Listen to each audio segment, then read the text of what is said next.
Hi, I'm Mr. Hutchings with Mr. Hutchings History, and today I'm here with an AP World History topic for the modern course, Unit 1.1, Developments in Asia from about 1200 to 1450. So let's begin by imagining yourself in the year 1200. In Europe, most people still live in rural villages under feudal lords.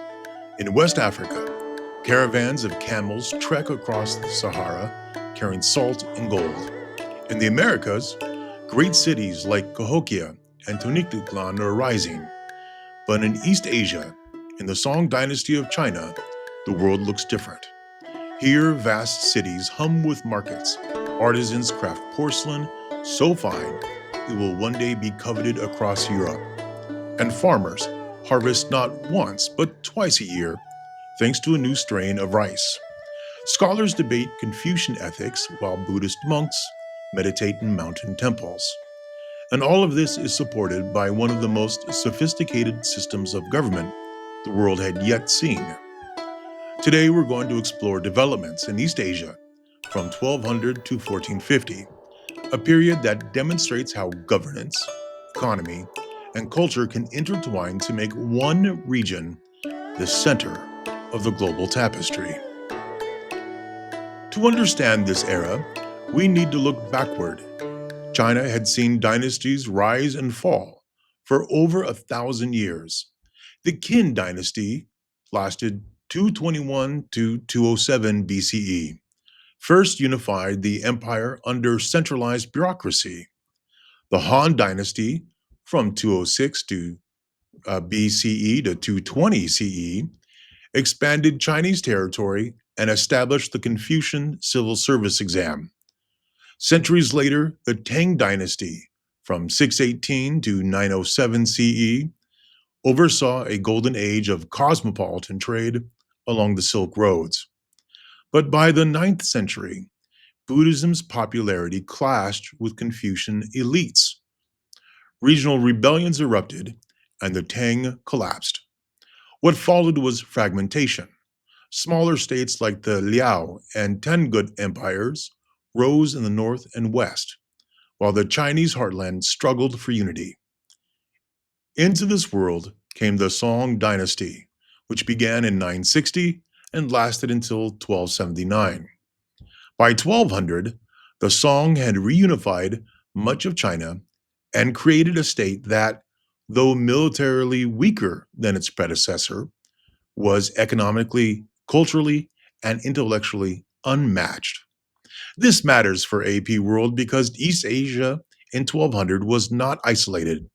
It was linked into Afro-Eurasian exchange networks, importing rice from Vietnam, exporting silk to Central Asia, and influencing political systems in Korea, Japan, and Vietnam. In other words, what happened in East Asia rippled across the globe. One of the hallmarks of the Song dynasty was its governance, the Imperial Bureaucracy. This vast administrative system organized government into specialized departments: taxation, justice, the military, public works. Officials were appointed, not born into office, creating a sense of professionalism in governance. The civil service exam, rooted in Confucian texts, this exam tested knowledge of the Analects, the five classics, and later Neo-Confucian commentaries. Passing the exam meant entry into the bureaucracy. The system created a meritocracy. Men from lower social classes could, in theory, rise to power through education. However, meritocracy in practice, well, in reality, preparing for the exams required years of tutoring and access to books. This meant wealthy families had an advantage. Still, compared to feudal Europe, where land and bloodline determined everything, China's exam system opened more doors for upward mobility. The cost of bureaucracy? The Song's bureaucracy grew so large that it became financially burdensome. Paying salaries to thousands of scholar officials drained the treasury. This is a key theme in AP World. Institutions that create stability can also create weakness when they overextend resources. Beyond China, neighboring states borrowed elements of this governance model. Korea adopted Confucian exams, but limited them mostly to aristocrats. Vietnam used civil service exams, but blended them with its own traditions, like nuclear family structures and stronger rights for women. Japan, in contrast, resisted Chinese centralization and instead developed feudalism, where daimyo lords and samurai warriors dominated under the code of Bushido. This shows how Chinese governance was both influential and adaptable. Different societies borrowed what fit their context. If governance was the skeleton of Song China, its economy was the beating heart. There was an agricultural revolution. The introduction of champa rice from Vietnam revolutionized food production. This strain ripened quickly and resisted drought, enabling 2 harvests per year. Farmers could now cultivate land that was previously unsuitable for farming. Combined with terracing, improved irrigation, and fertilization, the result was a dramatic increase in food supply. This led to population growth. By 1200, China's population surpassed 100 million, making it the most populous region on Earth. There was manufacturing and proto-industrialization. The Chinese were pioneers in proto-industrialization, households and communities producing goods for the market rather than just survival.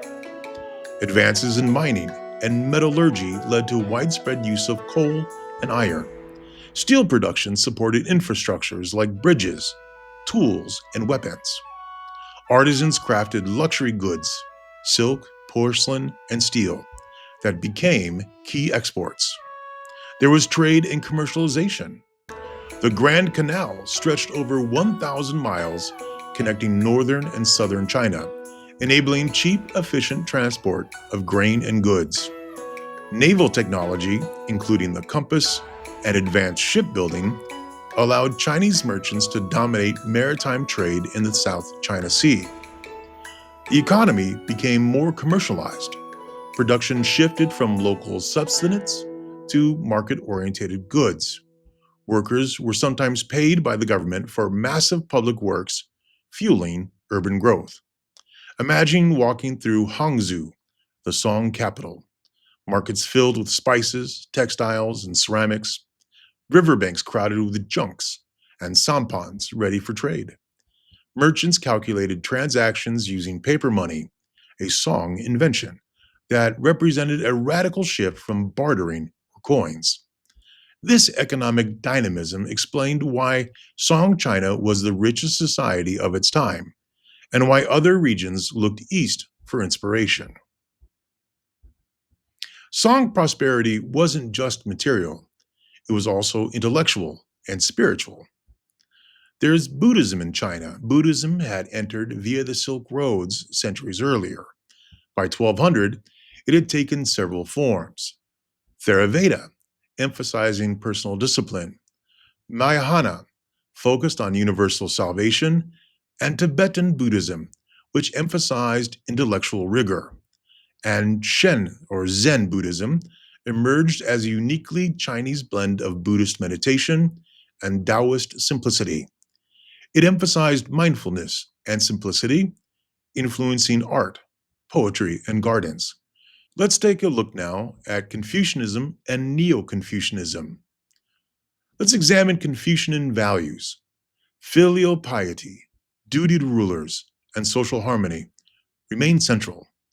In the Song era, these were reinterpreted into Neo-Confucianism, which combined Confucian ethics with Buddhist and Taoist elements. Neo-Confucianism emphasized morality, rational order, and hierarchy. Neo-Confucianism spread beyond China into Korea, Japan, and Vietnam, shaping their political and educational systems. China also had intellectual and cultural innovations. China was the first society to develop printing on a large scale, beginning with woodblock printing and later movable type. This allowed the mass production of texts, spreading Confucian and Buddhist writings, as well as poetry and literature. Literacy rates rose. Scholars wrote histories, poetry, and commentaries that are circulated widely. The Song government even used printed books to help train candidates for the civil service exam.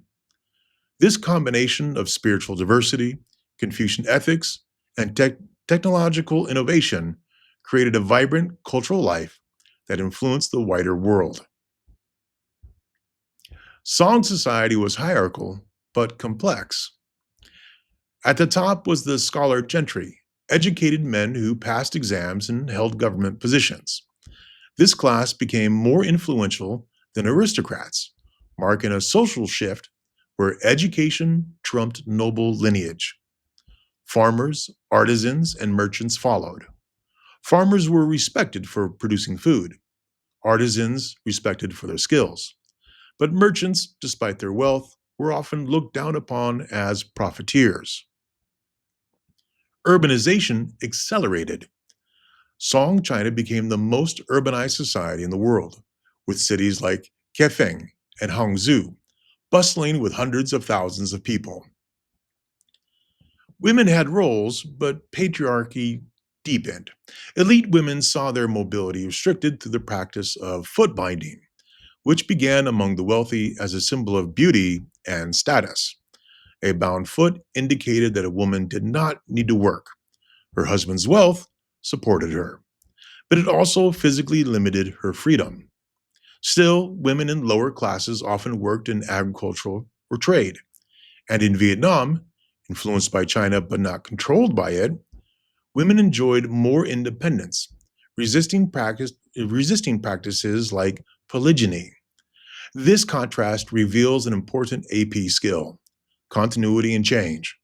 Patriarchal norms persisted, but their expression varied across regions. China's influence spread outward through the tributary system. Neighboring states like Korea, Vietnam, and Japan sent envoys to the Chinese emperor, acknowledging his supremacy and performing the kowtow ritual, bowing with foreheads to the ground. In exchange, they received gifts, trading rights, and political legitimacy. This system reinforced China's centrality in the region. But internally, the Song dynasty faced challenges. After the Tang collapsed, rival states like the Liao, Khitan, and the Tangut, Xixia, vied for power. In the 1100s, the Jurchens conquered northern China and established the Jin dynasty, forcing the Song to retreat south. The southern Song continued to prosper economically, but remained militarily weak, relying on tribute payments to survive. This foreshadowed their eventual conquest by the Mongols in the late 13th century. So, why does all of this matter? Because Song China was the engine of the global economy and culture between 1200 and 1450. Its governance system set models for meritocracy. Its agricultural revolution fueled population growth. Its manufacturing and trade created wealth that tied Eurasia together. Its belief systems, Confucianism, Buddhism, and Neo-Confucianism, shaped the moral and political life of much of East Asia. And even in weakness, when the northern invasions pushed the dynasty south, the Song remained a cultural and economic powerhouse. This paradox, fragile in war but mighty in society, tells us a lot about how states survive and adapt. For AP exam purposes, this unit provides key examples of continuity and change, state-building strategies, and cultural diffusion. If you can connect Song China to other regions like Dar Islam or Europe, you'll be well prepared for comparison and DBQ essays.